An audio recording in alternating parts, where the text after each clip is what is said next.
আসসালামু আলাইকুম বন্ধুরা। আজকে আপনাদেরকে দেখাবো কিভাবে আপনি ফেসবুকে খারাপ ভিডিও আসা বন্ধ করবেন। মানে আপনি যখন আপনার ফেসবুক অ্যাকাউন্টে প্রবেশ করে সেখানে একটু ঘোরাঘুরি করতে চান, দেখবেন যে হঠাৎ করে সেখানে একটি খারাপ ভিডিও চলে আসছে বা খারাপ ফটো চলে আসছে বা +18 কোনো কন্টেন্ট চলে আসছে। তখন আপনি কি করবেন? তখন আসলে আশেপাশের লোকজন থাকলে বা বাচ্চারা থাকলে অনেকটা প্রবলেম ফেস করতে হয়, কারণ জিনিসটা অনেক খারাপ দেখায় বা সবাই আপনাকে খারাপ ভাবতে পারে।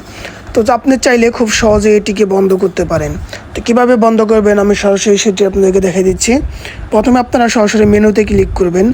মেনুতে ক্লিক করার পর এখান থেকে নিচে দিয়ে গেলে এখানে সেটিং অ্যান্ড প্রাইভেসি নামে একটা অপশন পাবেন, সেটাতে ক্লিক করে দেবেন এবং এখান থেকে সেটিং নামে আরেকটা অপশন পাবেন, সরাসরি সেটিং অপশন, এটিতে ক্লিক করে দেবেন। এটিতে ক্লিক করে দেওয়ার পর আস্তে আস্তে নিচের দিকে গেলে মধ্যে এখানে একটা অপশান দেখতে পারবেন, কন্টেন্ট পারফরমেন্স। তো আমি একটু কনফার্ম করে নিচ্ছি। হ্যাঁ, এটাই, নামটা পরিবর্তন করে ফেলেছে। আগে ছিল ফিট নামে ছিল, এরপর আরেকটা অপশন চলে আসছিল, এখন আবার নতুন নাম দিয়েছে কন্টেন্ট পারফরমেন্স। তো আপনার অ্যাকাউন্টে অন্যরকমও থাকতে পারে, আমারটা যেহেতু এটা চলে আসছে তো আমি সরাসরি এটাকে ওপেন করে দিচ্ছি। ওপেন করার পর এখানে আপনি একটা জিনিস খেয়াল করবেন, সবার নিচের দিকে একটা অপশন দেখতে পারবেন, ম্যানেজ ডিফল্ট। তো সরাসরি এখানে ক্লিক করবেন। এখানে অন্য কিছু থাকতে পারে, যেমন রিডিউস কন্টেন্ট বা রিডিউস এই ধরনের লেখা থাকতে পারে। তো আপনার আইকনটাকে অবশ্যই মিলিয়ে নেবেন, বাম সাইডে যে এই আইকনটাকে মিলিয়ে নিয়ে ওপেন করবেন। ওপেন করার পরে এখানে দেখুন লো কোয়ালিটি কন্টেন্ট, এখানে লো কোয়ালিটি যে কন্টেন্ট এটাকে আমি শো লস দিয়ে দিছি, মানে এটা শো হবে না। এখানে যদি ক্লিক করি, এখানেও সেকেন্ড টাইম আমি শো লস দিয়ে দিছি, মানে এটা আর শো হবে না।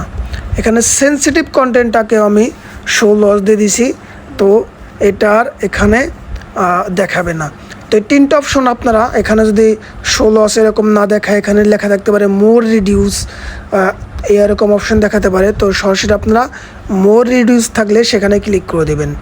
তো আসলে এক এক অ্যাকাউন্টের সেটিংগুলো এক এক রকম দেখায়, কারণ অ্যাকাউন্টের উপরে ভিত্তি করে এই জিনিসগুলো সেট হয়। যেমন আপনার প্রোফাইলের জন্য একরকম এবং পেজের জন্য এই সিস্টেমগুলো এক এক রকম আসে।